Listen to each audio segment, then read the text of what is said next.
In a story we talked about last week quite a bit, shades of the L.A. Archdiocese and the Catholic Church for L.A. Unified. This guy named Stephen Thomas Rooney, who was an assistant principal, is going to stand trial on 13 felony sex-related counts involving 3 teenage girls, including one who testified he impregnated her during a consensual sexual relationship.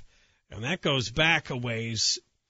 And there was a lot of evidence that the school district knew that he was having this relationship with this girl. They merely put him on the sidelines for a while in a desk job, but then transferred him back to a middle school in Watts, where it looks like he molested more girls. He was having sex with one girl at the Fauché Learning Academy. And that's the one he allegedly impregnated. And then pulled a gun on her stepfather. And, all the school officials knew about this at LAUSD, and they didn't do anything. And he didn't actually stand trial on the gun charge. Yeah. So when the police charge went away, they ignored the sex charge, and he ended up back in a school. Let's talk now with Ricardo Antonio Perez, a lawyer for the students who've been sexually molested, allegedly by Rooney. Ricardo, welcome to the John and Ken Show. Thanks, John and Ken. Now, who are you representing, the original girl or the 2 girls at the Watts Middle School? We represent the original girl and 2 subsequent girls, ages at the time 13, 14, and 15. So all 3 girls involved in this case you represent? Correct, all 3, and we think there may be 3 more which we're looking into. I take it this is in advance of a civil action against the school district? Yeah, but we have to go through the governmental claims process first, so eventually we'll get to that point. What is the first girl went to the Fauché Learning Academy? What kind of a school is that? Fauché Learning Academy, for what I can tell, is just a middle school like any other. Okay, then there's nothing unusual, because I saw Learning Academy, and I didn't know if that was a special needs school or some magnet school. It's just a regular middle school. And not at all. In fact, I drove by today. It looks like every other middle school in L.A. County. And where's it located?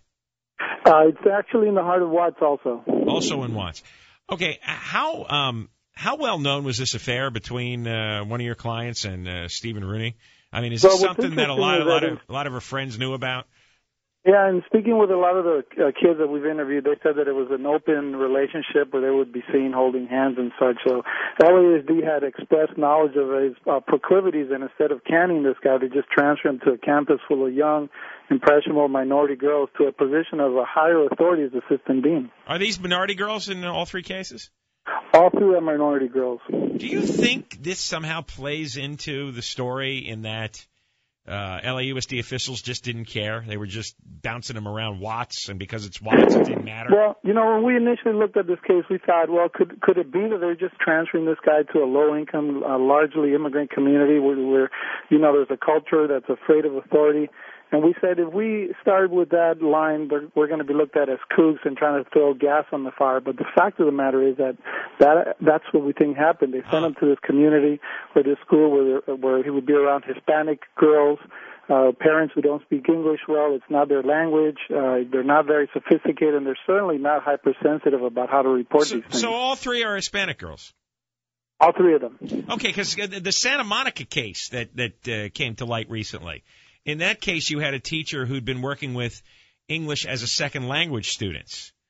And I wonder if some of these creepy teachers are looking at the students who don't speak English well, whose parents... It seems to be that's the same case here, because one of the girls was actually in ESL class, and the date that the alleged rape happened was as she exited her class, her ESL class on a Saturday. Right. So he knew she was in that class. Do you think with the first girl, the one at Fauché, of course, the gun charge was also in there, but police did not charge him, and because it was consensual, that maybe they just decided to look the other way and let Rooney go on to another school?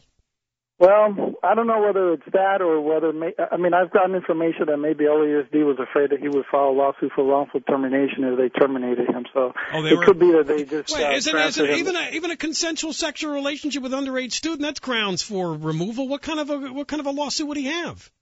Well, absolutely, but LAUSD I think was engaged in the dance with the lemons. Do you know what that is? Yeah, I kind of do. It means transferring people around. Yeah, where they transfer teachers around to different schools in hopes that things will go away. Yes, they're lemons because they're losers, right?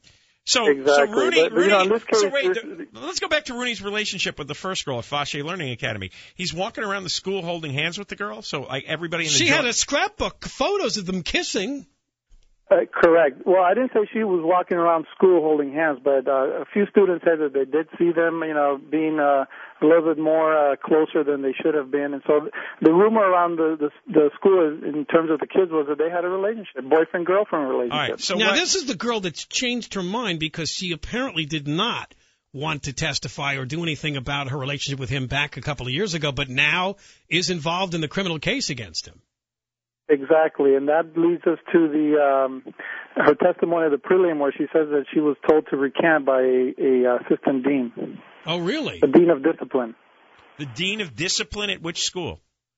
A dean of discipline at Fauché allegedly told her to recant and go to the police and say, hey, just tell them that you were making it up, that you were scorned because he wasn't returning your affection. But she was pregnant with his baby at one point.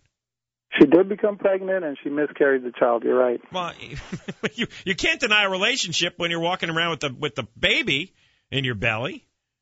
Well, that's what crazy. makes this case so outrageous. All right, now the two other girls at what was the name of the other Watts school that he got transferred? That's Markham School. Markham Middle School. Now, did they have relationships with him, or did he attack them against their will?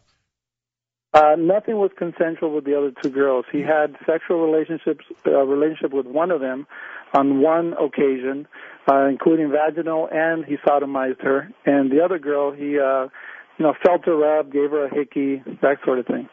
Okay, so one was penetration and the other was just a hickey and fondling. Oh.